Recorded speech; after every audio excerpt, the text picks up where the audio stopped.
What's up, everybody? This is Josiah, host of the podcast Josiah's Voice on Black Filmmaking, a podcast creating community between Black filmmakers from all over the world. I want you to check out this clip with my guest, Tiffany Silver-Tucker, an independent writer and filmmaker, as she demystifies some things about screenwriting, about being an independent creator, and following your own path. Check this out. One thing you would demystify about screenwriting for somebody? The thing as of late that has just been my motto is forget format and just write. I love It that. is Yeah. so, I've learned that from Tarantino. Too real. I have read several scripts of his, and when you read it, it feels like a novel, like you're reading a novel. And he has found the format that works for him. And like you said earlier, he may write 300 pages or more, and then he will collapse it. But it's important for you to find your own groove and work within that and forget format. Even if it's for a moment or the first draft, I spend a lot of my time trying to chase format. And what I mean by that is entering into contests, trying to be accepted in Hollywood. And all it did was created this hole in me that said, I'm not good enough. And so I had to step outside of that world and say, you are good enough. You are a great writer. Your writing just may not be for everyone. And that is okay, because I don't write for everyone anyway. I write for myself. There's healing in writing. And so I believe it's just important for those who inspire to be a writer or are actually writing to just write for yourself and toss format out of the window. Get it all out. Whatever is in your mind, get it all out and down on paper. You can always go back later and structure it the way it's supposed to be, whatever format or medium you're in. But for the most part, if there was one thing that I would say is F format. F format, because it will cripple you. It will delay a lot of projects. Yes. You know how many scripts I've started and did not finish because of format? Just because of format, not because I didn't have the ending. It was because I was so caught up on what everyone else was doing and how they were structuring their scripts and how this sounded and what word they used to describe this. And it doesn't matter, because most of those words we're not going to even see on screen. Most of those words we won't even see in a book. We just need to get it out. And so it's so therapeutic to just be organic and live in the moment and write. Just write. That's what I would say. So yeah, and I had to learn that. And the other thing, about being a creator and just producing your work is you don't need permission from anyone else to produce your content. Let's forget about, again, what everyone else is doing. I submitted my films and my scripts, and some of my scripts did advance, into the contest.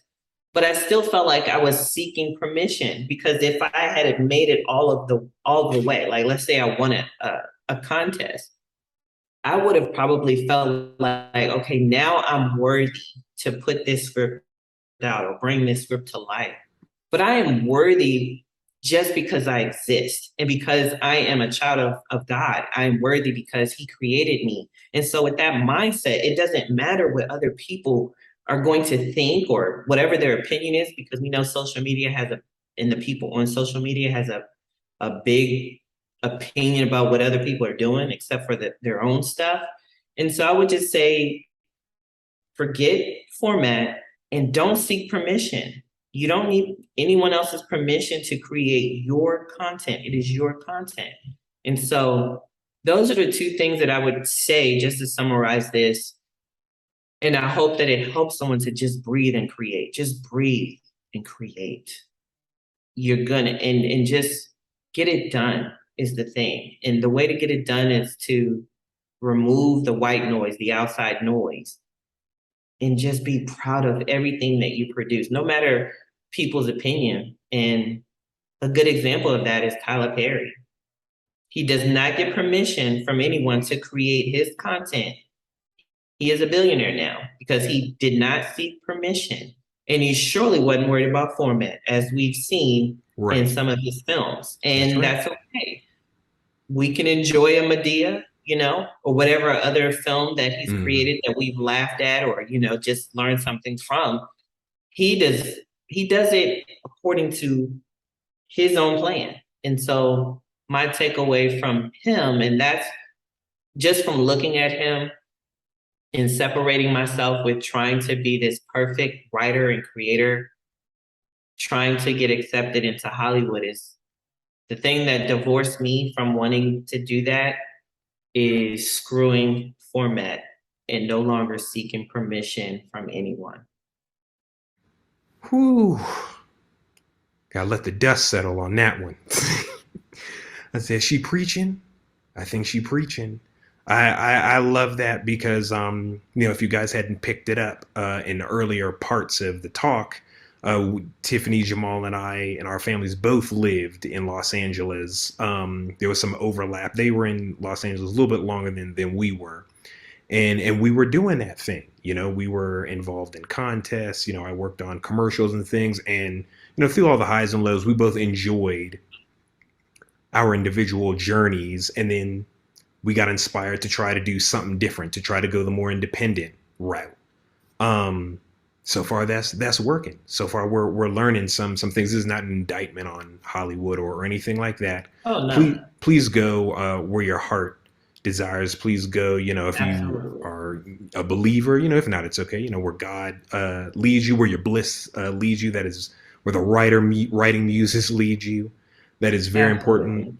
because I like what you said. From the beginning with Nolan, Tarantino, with Viola, with Spike, to you, Tyler. You just mentioned Tyler.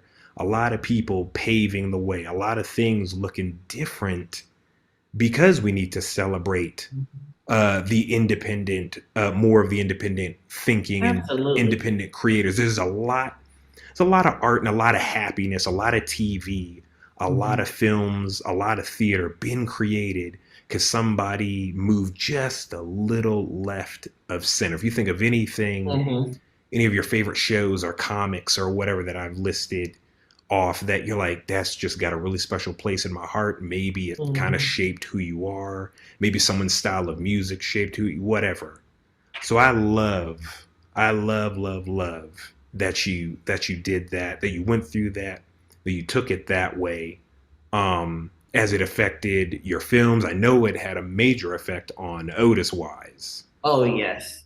And when we write initially, we go right into Google Docs and just start writing. I remember And that. Yep. then just before we send the scripts to the actors, then I'll put it in film format.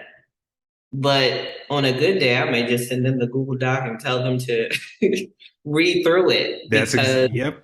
it's freeing to not have to be so rigid and dot every I and cross every T. That's not being creative. I think it suffocates creativity when we're so focused on format. And the last thing I'll say is, don't ever let someone talk you out of your dream. Just because they don't understand it doesn't mean that it's not meant for someone else, or that your project or your creative idea doesn't have a purpose. If you feel like the project that you're working on needs to see the light of day, put it out there and forget what other people say. That's the thing about creatives. We worry a lot about what others may think, and I think when we ask that from the equation, when we remove it, we feel more free to be ourselves, to just escape and be in the moment of our stories. And so if we remove the noise, again, like I said, more amazing projects will come out even on The independent tip, because I love independent stories. I love independent filmmakers. Same, same. I will run to an independent story in a minute over, some corporation because I just know what it takes for the independent to put out their project with little to no budget. And so Exactly. that's why I respect Ryan Coogler because Hmm. is at a level now where he's working on Marvel films, but he began as an independent. Hmm. Yeah. And also your girl, Auntie Ava. Oh yes. Or some of her films, Middle of Nowhere. Mm-hmm. Um, what's another one? And she's a frequent collaborator with David Oyelowo. Yes. And just look at where he's gone and look at where everyone I think who's been Yes. associated with Ava. And now she, has created Array Cruz, which is Mm-hmm. doing amazing things for women in Mm-hmm. film and filmmakers of color, Absolutely. black Mhm. filmmakers.